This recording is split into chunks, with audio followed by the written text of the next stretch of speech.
Overnight, late July 6th and early July 7th, Haiti's President Jovenel Moïse was murdered. Videos of an armed group storming Moïse's private residence spread widely on social media platforms.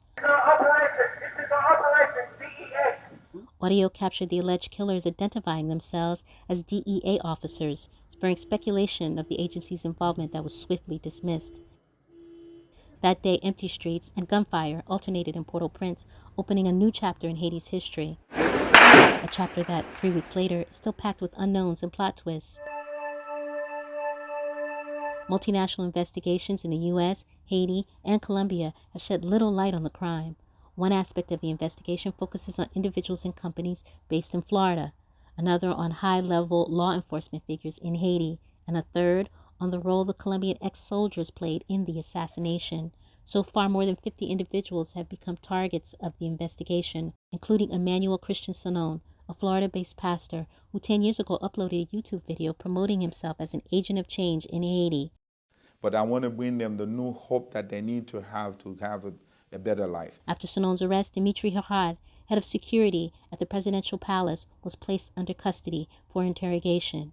2 days before Herrad's detention, arrest warrants were issued for 3 Haitian nationals, including Joseph Felix Barrio, whom Colombia's investigators said revealed to 2 of the Colombian mercenaries the real goal of their mission: asesinar al presidente de Haiti.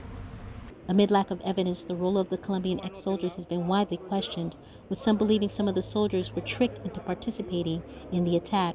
More arrest warrants have been issued by Haitian authorities. Among these stands out the warrant for Wendell Coquetelot, former judge at Haiti's highest court, but also arrests of more security officials like Jean Leguel Civil, Moïse's security coordinator, who was taken into custody. In the U.S., the FBI raided various houses in Florida.